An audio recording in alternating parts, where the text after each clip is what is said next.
જોઈ રહ્યા છો જય શ્રી ઇન્ડિયા ન્યૂઝ હું છું આપની સાથે અનિતા પારેખ। છેલ્લા એક સપ્તાહમાં શાકભાજીના ભાવ આસમાને ગયા છે।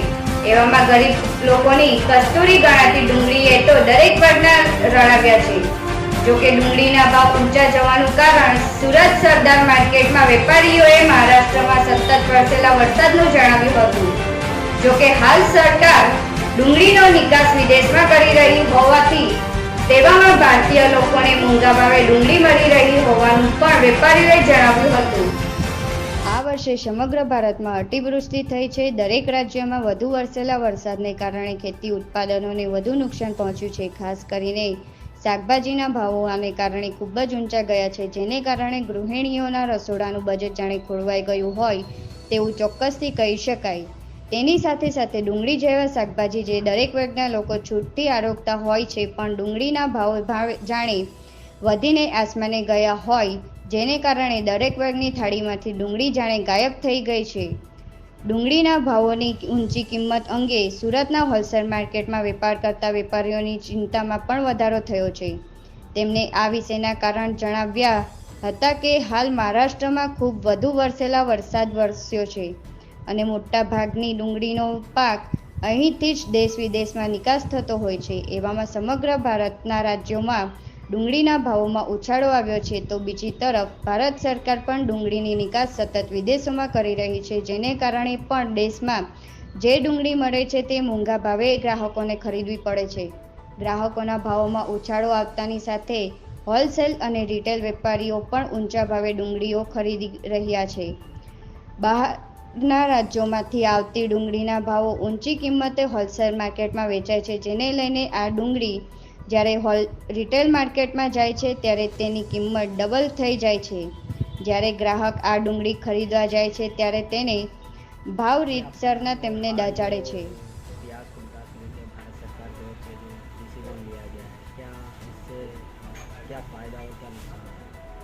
मेरा नाम है बाबूभाई शेख, सूरत सरदार मार्केट जत्थाबंद प्याज आलू और सब्जी के व्यापारी।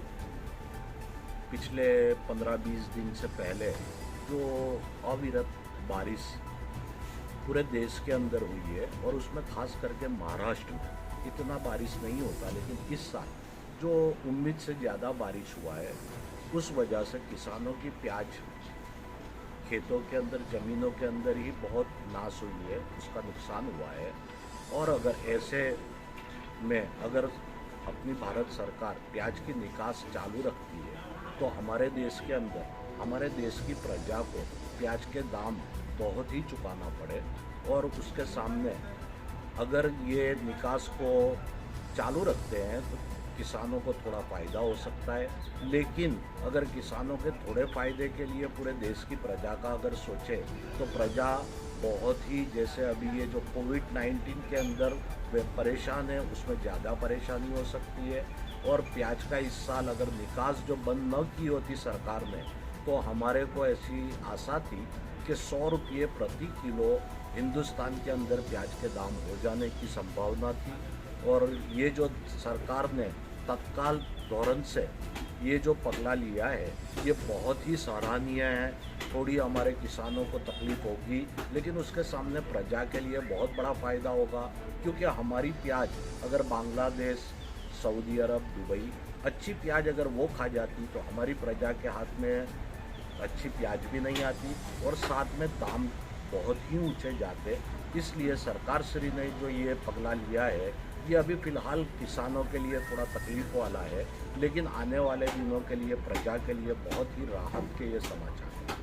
पिछले कई दिनों से सब्जियों के दाम में भी उतार चढ़ाव हो रहा है, इसकी क्या वजह हो सकती है? देखो, सब्जियों के दाम में ऐसा है कि यही बारिश जिस तरह इस साल हमारे पूरे हिंदुस्तान के अंदर जिस तरह हुई है, और ख़ास करके सब्जियों की कुछ चीज़ें जो होती है वो पानी के अंदर ज़्यादा दिन रह नहीं सकती, और इस साल बारिश जो हुआ है वो 15-15 दिन तक नॉन स्टॉप बगैर रुके बारिश जो हुई है, उस वजह से किसानों के कितने पाक जैसे बैगन हुआ, लौकी हुआ, तुरी हुआ, तुअर हुआ, टमाटर हुआ, आलू हुआ, मिर्ची हुआ, ये किसानों को उसकी ज़मीन से निकालने का मौका भी नहीं मिला, और उसका माल उसकी ज़मीन के अंदर खेत के अंदर ही ख़त्म हो गया। और किसानों के माल ख़त्म होने की वजह से अभी मंडियों के अंदर माल की आमदनी कम है और जाहिर बात है कि जहां आमदनी कम हो और डिमांड ज़्यादा हो तो थोड़ा भाव बढ़ता है और ये हमारे लिए 1 महीने की तकलीफ है। 1 महीने के बाद फिर नया किसान अपना सब्जियां बोएंगे और फिर अगर वो मालिक करें सही तरीके से हमारे किसानों के हाथ में आ जाती है और मंडियों के अंदर ठलवाती है। કેમેરામેન तो શરીફ सब्जियों અંસારીની के दाम સાથે फिर મઝર बढ़ते પઠાણની report, JSTV India News, Surat.